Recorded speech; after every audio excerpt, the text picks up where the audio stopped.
Kesenjuk Seng Rangbah Catholic Mawlasnai Parish kelajit bat penskemi ginongkit kam Bathymmai na kebentar laisnem. Arjar arhusan hadu arjar arhupra. Ha kejingelam jong ba Paulus Mujai President, bat Peter Thongni Vice President, bat ba Balajit Stand General Secretary, bat kidkot jong ke Executive Committee. Lapin skemi gini ginongkit kam Bathymmai de Reverend Padar Sebastian Karmoplang Parish Priest, bat Spiritual Director ke Seng Rangbah da kejingkentuken pam, bat da kejingdwai kerpat kerpang na kebentai kinongelam jong ni keseng. Yalah kejong kejingan. Kembal Jisu lakladur. Halo new room. Ha kejinggan lang. Jong jilaimut kesendahan jong Jisu. Kita Petrus, Jacob dan Yohanes. Kemarin kesini jong jingkula kumut. Ublai ukhat uwe dengai ki wei. Kunman kupara. Bakum kikun bijong blai. Gileru bandon. Kata gejing saya sekan. Hakabo jong blai. Balakot jengai ki wei sia gejing telah kumat. Gilei benong kebenong Abraham. Balaroi kata gejing saya. Bak gejing kernan. Bak gejing sekan. Hau blai balakulau yau. Wat nada undan kun hagerta kebraya bahana kumta itu habau blai kumanya sore jupli nginap kan kitkia patan dan lagi hakani kakam na kumta boram blai da kabak milati ya bainam na blai kom na gibril tulai stom na bentu bakan tenfam bakan pislur yang kita Rangbah pantim kantor siam nakalian pandir selang katung dijingkai bagriyo na kabalang Katolik.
Kinoilam Seng Rangbah na ke zone 7 ki bakentup yu ba Niki Kharthang Mau, ba Staining S Nongbri, ba uba James Bon Jana.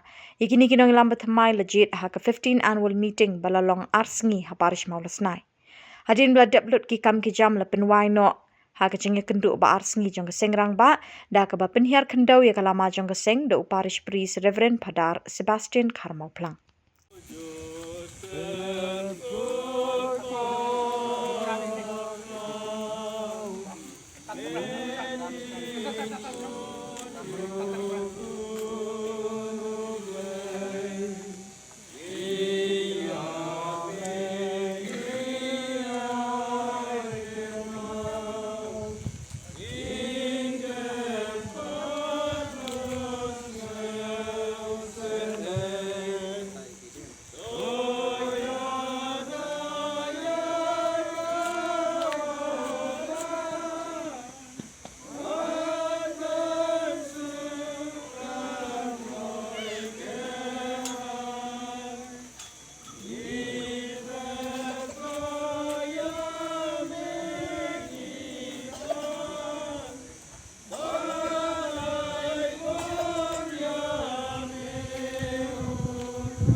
Talk of